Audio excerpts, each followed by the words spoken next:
하겠습니다. 하나님 감사합니다. 6월 마지막 넷째 주 예배를 하나님 앞에 드리게 하시니 감사합니다. 오늘 이 예배 가운데 주님이 임재하여 주시고 말씀이 선포될 때 그 말씀을 우리가 받아 누려 승리하게 하옵소서. 모든 말씀 예수님의 이름으로 기도하옵나이다. 아멘. 자, 여러분, 이제 6개월을 잘 견뎌오고 있습니다. 이제 남은 6개월도 우리가 승리할 줄로 믿습니다. 그 이유는 하나님의 말씀이 우리에게 있기 때문입니다. 우리가 하나님을 믿고 그 말씀을 붙잡을 때 100% 승리할 줄로 확신합니다. 저는 오늘 로마서 8장 28절에 말씀을 선포하게 하시는 하나님의 분명한 뜻이 있을 줄로 믿습니다. 5월달 이맘때 한 달 전에 내가 믿을 때 성령을 받았느니라는 말씀을 선포했습니다. 자, 오늘 그 이후에 한 달 후에 하나님께서 로마서 8장 28절의 말씀을 주신 것은 이제 우리의 삶이 우리가 그 말씀을 붙잡고 나아가게 되면은 그 말씀대로 이루신다는 하나님의 뜻이 있기 때문에 이 말씀을 허락하신 것으로 믿습니다. 자, 오늘 이 말씀을 전하는 이 종의 얼굴을 잘 쳐다보시고 입술을 잘 바라보세요. 눈을 다른 곳으로 향하지 않기를 바랍니다. 바라볼 때 그 말씀이 들리고 그 말씀이 내 안에 거하게 되는 겁니다. 그럴 때 그 말씀대로 이루는 놀라운 역사가 일어나는 것입니다. 제가 이 말씀을 다시 한번 읽겠습니다. 우리가 알거니와 하나님을 사랑하는 자 곧 그의 뜻대로 부르심을 입은 자들에게는 모든 것이 합력하여 선을 이루니라. 아멘. 오늘 말씀의 핵심 포인트는요, 고난의 삶 가운데서도 소망으로 나아갈 수 있다는 것입니다. 주님께서 그렇게 말씀하고 있기 때문입니다. 주님이 그렇게 말씀하면은 그렇게 되는 줄로 우리가 믿으면은 그 말씀대로 이루시는 것입니다. 주의 말씀은 생명이고 영이기 때문입니다. 요즘 우리들은 2년 가까운 코로나19의 전염병과 싸우고 있습니다. 그러한 이유로 우리가 상상할 수 없는 사회적 비용과 마음속 깊이 찾아와서 자리 잡고 고통을 주는 불안감, 상실감 등 또한 앞으로 나에게 찾아올 수도 있는 일련의 사건들을 바라보면 소망보다 절망의 늪으로 빠져 들어가는 나의 모습을 바라보게 됩니다. 이미 우리에게 찾아와서 나를 괴롭히고 있는 육체적, 정신적 질병들이 찾아와서 나를 고통을 주고 또한 남에게 말할 수 없는 가정사들, 이러한 일련의 사건들이 우리를 더욱 불안하고 절망과 상실감에 빠지게 합니다. 이것을 이기는 유일한 길이 있습니다. 그것이 무엇인지 아십니까? 영적인 진리를 아는 것입니다. 그러므로 우리는 진리 대신 그리스도의 영 성령님이 필요합니다. 요한복음 14장 17절은 다음과 같이 말씀하고 있습니다. 그는 진리의 영이라 세상은 능히 그를 받지 못하나니 이는 그를 보지도 못하고 알지도 못함이라. 그러나 너희는 그를 아나니 그는 너희와 함께 거하시며 또 너희 속에 계십니다. 성령님이 여러분 안에 계신다는 사실을 이제 잊지 마시고 그대로 인지하시길 바랍니다. 성령님은 여러분 안에 계세요. 오늘 그 성령님이 오늘 이 종의 말씀을 통해서 선포하는 그 말씀을 이해하고 풀고 믿게 하실 것입니다. 집중하시기 바라요. 얼굴을 땅에 대지 마시고요. 목회자의 얼굴을 바라보시기 바랍니다. 졸지 않기를 바라요. 졸면은 하나님의 말씀이 들어가지 않습니다. 요한복음 14장 26절부터 27절은 이렇게 말씀하고 있어요. 26절 보혜사 곧 아버지께서 내 이름으로 보내실 성령 그가 너희에게 모든 것을 가르치고 내가 너희에게 말한 모든 것을 생각나게 하리라. 가르치고 생각나게 한다는 거예요. 27절은 평안을 너희에게 끼치노니 곧 나의 평안을 너희에게 주노라. 내가 너희에게 주는 것은 세상이 주는 것과 같지 아니하리라. 너희는 마음에 근심하지도 말고 두려워하지 말라. 아멘. 아멘대로 될 것입니다. 지금 우리의 현실 모습이요 마치 깊은 산 속에서 조난을 당하여 길을 찾고 헤매는 모습과 그렇게 틀리지 않습니다. 산 속에서 길을 잃고 조난을 당하는 그 일은 바르게 길을 찾아갈 수 있는 나침판이나 지도가 없기 때문입니다.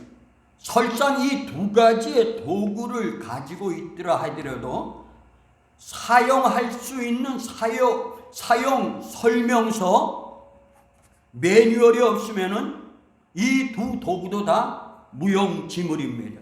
그 사용 설명서 매뉴얼이 무엇이냐면 하나님의 말씀입니다. 그 말씀을 풀어주는 분이 그 설명을 하여 주시는 분이 성령님이십니다. 그러므로 오늘 성령님을 통하여 그 성령님이 로마서 8장 28절의 말씀을 우리에게 풀어주실 겁니다. 그러므로 고난을 받고 소망으로 나아가는 그 길의 핵심은 진리를 아는 것입니다. 진리를 알면은 우리에게 다가오는 모든 문제들이 풀려지고 극복할 수 있다는 것입니다. 영적인 진리를 알지 못하면요, 영적인 쓰나미가 몰려오면 다 어떻게 돼요? 100% 무너집니다. 넘어갑니다. 그러므로 오늘 이 시간에 우리가 꼭 알아야 될 그리스도인들의 바라봐야 될 관점이 있습니다. 첫 번째 관점은 인생은 이해할 수 없는 많은 사건들이 찾아오고 그것이 많다는 것입니다. 인생은 이해할 수 없는 부분들이 너무 많아요. 그러한 것들이 끊임없이 우리의 주변에 찾아오고 또한 맴돌고 있다는 사실입니다. 현재 우리가 처하고 있는 코로나19의 전염병도 그 예외는 아닙니다.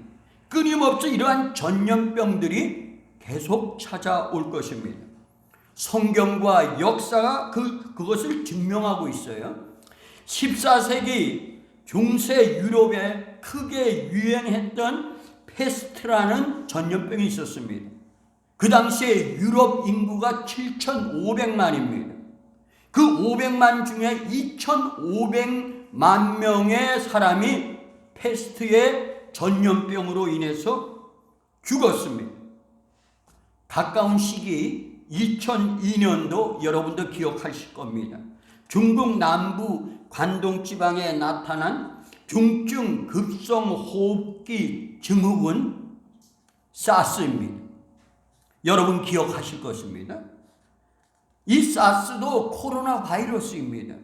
변이 바이러스예요. 이것이 2003년 7월까지 유행하여 그 8개월 동안 37개국에 8,000여 명에 감염되었습니다. 그 중에 774명이 사망했습니다. 사망률 9%로 보고되어 있습니다. 현재까지 사스 백신이 개발되지 않았습니다. 이렇게 불안하고 어려운 시대 속에서 우리에게 찾아오고 있는 다양한 불안과 고통, 상실감이 등이 있다는 것입니다. 갑작스러운 불의의 사고, 암과 같은 불치병, 직장에서의 퇴출, 계속되는 구직 실패, 또한 공무원 시험의 실패, 사업 실패, 결혼 및 가정의 불화 등 이렇게 어려운 여건 속에서도 과연 우리 그리스도인들의 삶은 평화를 누릴 수 있는가의 의문을 제기해 보게 됩니다. 근데 성경은 뭐라고 얘기하냐면 근심 없이 평화를 누릴 수 있다고 말씀하고 있습니다. 이 말씀의 은혜가 여러분에게 그대로 깨달아지고 이루어지기를 원합니다. 그 이유는 다른 것이 아니에요. 하나님의 말씀이 그렇게 말씀하고 있기 때문입니다. 하나님의 말씀이 근심하지 말고 너희들은 평화를 누릴 수 있다고 하기 때문에 그 말씀을 내가 믿으면 그렇게 된다는 것입니다. 우리는 하나님의 말씀대로 붙잡고 살면 그 말씀대로 성취할 것입니다. 요한복음 14장 1절과 27절의 말씀을 제가 읽어드리겠습니다. 1절, 너희는 마음에 근심하지 말라. 하나님을 믿으니 또 나를 믿어라. 27절, 평안을 너희에게 끼치노니 곧 나의 평안을 너희에게 주노라. 내가 너희에게 주는 것은 세상에 주는 것과 같이 아니라 너희는 마음에 근심하지도 말고 두려워하지도 말라고 말씀하고 있습니다. 지혜하면은 솔로몬입니다. 그 솔로몬이 쓴 전도서 3장 11절은 이렇게 말씀하고 있어요. 하나님이 모든 것을 지으시되 때를 따라 아름답게 하셨고, 하나님은 모든 것을 아름답게 하시고 모든 문제를 다 알고 계십니다. 그분이 근심하지 마세요, 평안을 주겠다고 하면은 우리가 그 말씀을 받아들이면은 그렇게 되는 거예요. 그렇게 이루어집니다. 하나님의 말씀은 능력의 한 말씀이에요. 여러분 오늘 그 말씀을 받아 누리길 바랍니다.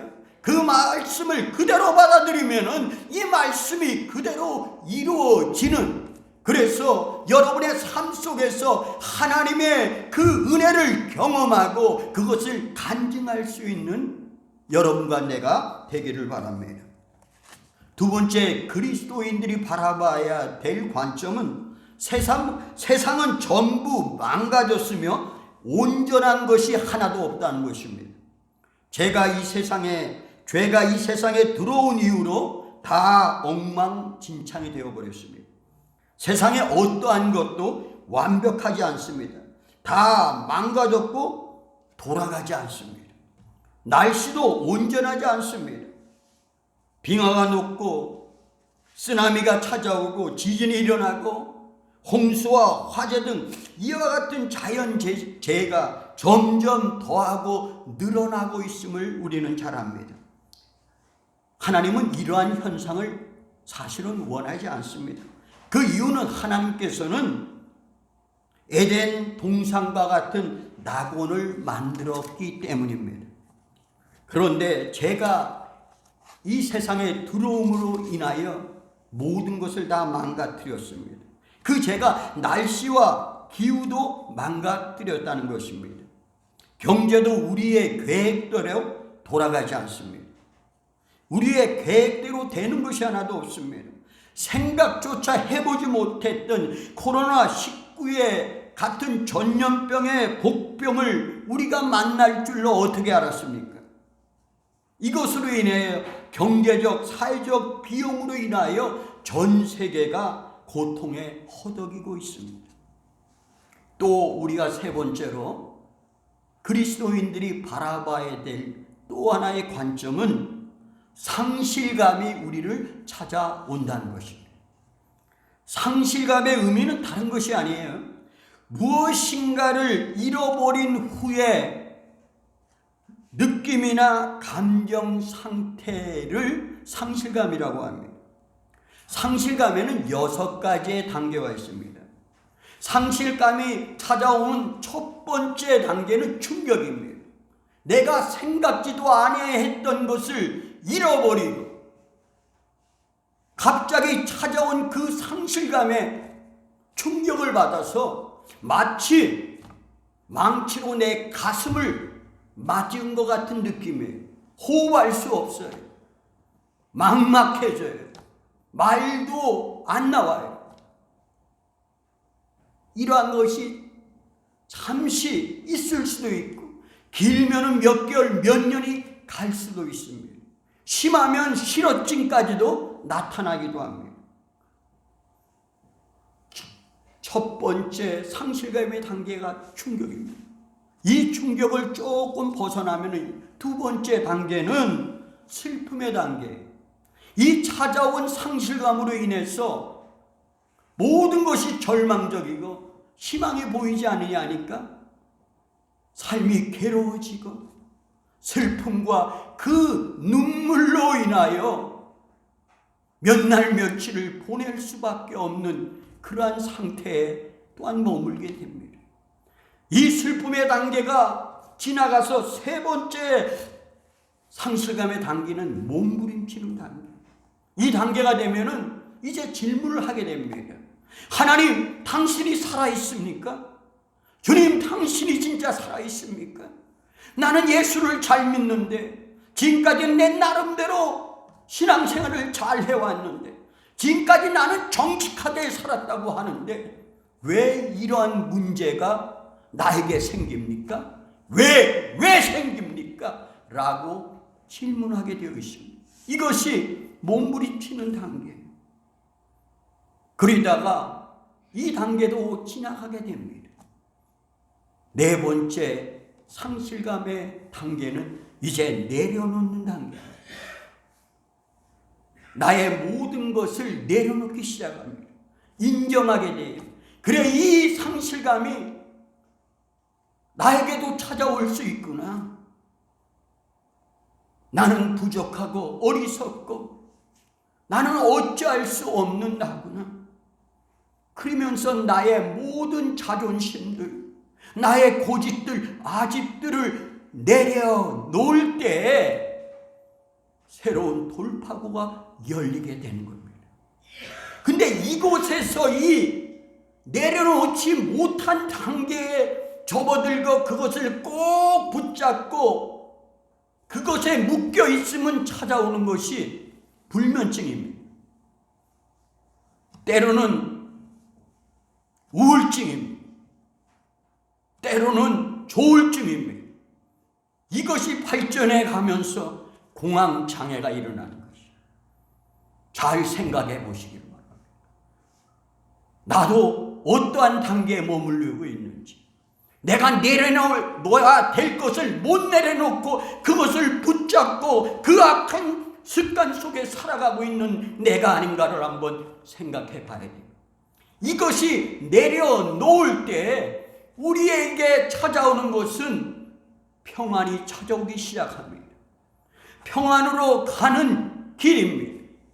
이것이 내려놓게 되면 다음 단계로 나갑니다. 그것이 성화의 단계입니다.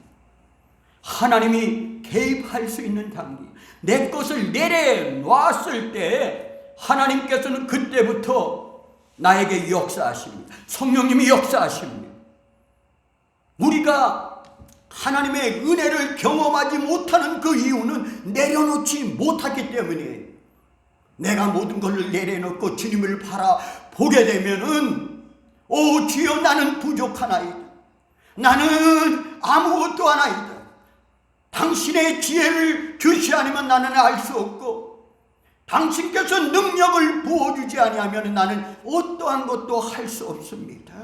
당신의 은혜를 구하는, 그렇게 주님을 바라보고 주님을 초청하게 되면은 성령님이 개입하셔서 운행하시게 됩니다. 그럴 때 성령의 9가지 열매들이 하나하나 맺어가게 되는 겁니다. 마지막 상실감의 6번째 단계는 섬기는 단계가 돼요.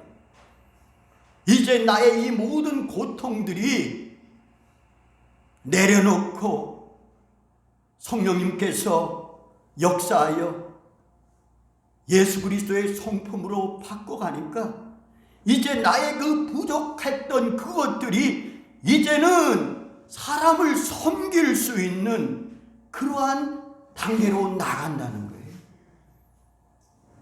술 중독된 자들, 도박에 중독된 자들,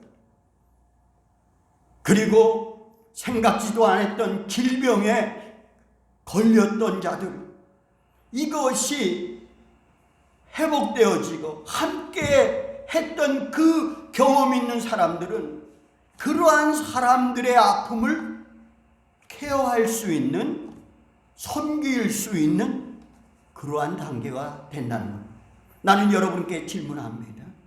여러분은 지금 이 6가지의 단계 중에 몇 번째 단계에 지금 있습니까? 두려워하지 마시길 바랍니다. 하나님이 우리와 함께 하고 있다는 사실입니다. 그 하나님이 여러분을 사랑하십니다. 이제 그리스도인들이 바라봐야 될 관점 4번째에 대해서 말씀하겠습니다. 과연 다 이렇게 세상이 다 망가졌는데 우리는 진짜 기뻐할 수 있는가입니다. 기뻐할 수 있습니다. 우리는 하나님이 선하시다는 그 말씀 때문에 기뻐할 수 있습니다. 하나님께서는 더 좋은 계획과 목적을 가지고 있습니다. 성경의 위대한 약속 중에 하나인 로마서 8장 28절은 이렇게 말씀하고 있습니다. 우리 다 함께 28절을 한번 읽겠습니다. 자, 합독하겠습니다. 우리가 알거니와 하나님을 사랑하는 자 곧 그의 뜻대로 부르심을 입은 자들에게는 모든 것이 합력하여 선을 이루리라. 아멘.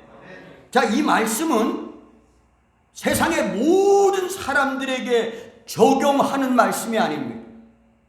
이 말씀을 잘 보세요. 이 말씀은 세상 모든 사람에게 적용되는 말씀이 아니라는 거예요. 오늘 이 말씀을 보니까 적용되는 조건이 2가지가 있어요. 하나님을 사랑하는 자, 하나님을 사랑하는 자만이 이 말씀이 성취될 수 있어요. 2번째는 뭐냐면 그의 뜻대로 부르심을 입은 자들. 우리 다음의 성도들은 하나님을 사랑하는 자들입니다. 그리고 하나님이 부르셔서 하나님의 백성이 되고 예수 그리스도를 믿게 되고 다음에 성도가 되었기 때문에 여러분들은 이 말씀이 이루어지는 충분한 자격을 어떻게 했다? 가졌다는 것입니다. 이 말씀대로 이루어질 겁니다. 이 말씀을 내가 믿을 때 이루어지는 거예요. 여러분 진짜 하나님 사랑하시죠? 하나님이 여러분을 하나님의 뜻대로 그 목적이 있어서 여러분을 부르신 거 믿으시죠? 그러면 됐습니다. 여러분 이 2가지의 자격을 가졌기 때문에 이 말씀이 100% 이루어질 수 있습니다. 이제 결론적으로 말씀을 드립니다. 오늘 우리에게 주신 로마서 8장 28절의 말씀은 하나님은 그를 사랑하고 그의 뜻대로 부르심을 입은 자들을 위하여 우리의 모든 실패와 절망과 상처와 질병과 상실감 등 모든 것까지도 하나님께서는 합력해서 선으로 바꿔 가신다고 지금 말씀하고 있습니다. 여러분의 실패, 여러분의 지금까지 어려웠던 그 고통의 모든 나날들, 모든 것까지도 그 어두움까지도 하나님께서 바꿔서 빛으로 선으로 이루어 간다는 것이 놀라운 말씀입니다. 이 세상의 문제는 사람들이 소망 없이 살아가고 있다는 것입니다. 절망이 급속도로 번져가고 있습니다. 우리는 큰 상실을 당하게 되면 모든 것이 끝났다고 하고 자기를 포기하는 경향들이 있습니다. 그것이 결코 끝이 아닙니다. 그것은 세상의 끝이 아닙니다. 그저 순간의 끝일 뿐입니다. 세상의 끝은 예수님이 다시 오셔야 세상이 끝나는 것입니다. 하나님 오늘 말씀을 통해서 우리에게 말씀하고 있습니다. 우리가 끝이라고 하는 절망의 순간도 합력하여 선으로 바꾸어 이루신다는 이 약속의 말씀인 것입니다. 우리 안에 임재하여 계신 진리의 영 성령님께서 말씀을 풀어주시고 가르쳐주시고 생각나게 하심으로 모든 문제들을 바꾸어 소망으로 인도하여 갈 것입니다. 현재 고난을 바꾸어 소망으로 인도하는 유일한 길은 말씀이 온전히 믿어질 때입니다. 여러분이 이 말씀이 믿어지지 아니하면은 말씀을 믿어질 때까지 하나님 앞에 기도해야 돼요. 말씀이 믿어지게 해달라고 성령님께 도움을 구해야 됩니다. 말씀이 믿어져야 됩니다. 로마서 8장 오늘 이 28절의 말씀이 100% 믿어지게 되면은 모든 것이 합력하여 선을 이루리라는 하나님의 말씀이 성취되어지는 거예요. 그러므로 인하여 이제 후반기의 삶, 내가 평생 주에 날아갈 때까지 그 삶들이 이제 하나님의 선하게 바꾸어가는 그 경험을 하게 될 것입니다. 그러므로 우리는 성령을 받아야 합니다. 그리고 성령 충만해야 됩니다. 성령 충만은 전적인 성령님의 통치를 받는다는 의미입니다. 이것은 기도하지 않고서는 성령 충만할 수 없어요. 여러분 기도하셔야 돼요. 끊임없이 무시로 시간을 정해놓고 하나님의 말씀을 붙잡고 기도하셔야 되는 것입니다. 하나님의 말씀이 이제 믿어질 때 성령 충만하게 되면 내가 보았던 이해하지 못했던 그 말씀이 이제 크게 나에게 감동으로 다가오는 그 경험을 하게 될 것입니다. 야구 선수들이 홈런 칠 때 뭐라 그래요? 요만하게 보였던 공이 어느 순간에 이만하게 보일 때 치니까 어떻게 돼요? 홈런 치는 것처럼 내가 하나님의 말씀에 감동이 되고 성령이 내 마음을 감동시키게 되면 그 말씀이 어느 순간에 이만하게 내 심령 속으로 다가오게 됩니다. 말씀의 성취가 일어난다는 것입니다. 여러분, 기록된 하나님의 말씀과 선포된 하나님의 말씀이 성령의 능력으로 성취된다는 것입니다. 하나님의 말씀은 대언의 영입니다. 장영근 목사의 입을 통하여 오늘 선포된 이 말씀 로마서 8장 28절을 100% 믿음으로 여러분이 받아들인다면 여러분 삶의 모든 것을 합력하여 하나님이 선으로 바꾸어 갈 것입니다. 다음 교회와 다음의 성도들 모두에게 하나님께서 고난을 받고 소망으로 성취되어 가기를 예수 그리스도의 이름으로 축원합니다. 기도하겠습니다. 하나님 감사합니다. 오늘 귀한 말씀 주시니 감사합니다. 이 말씀을 믿음으로 취합니다. 말씀이 온전히 이루어지게 하옵소서.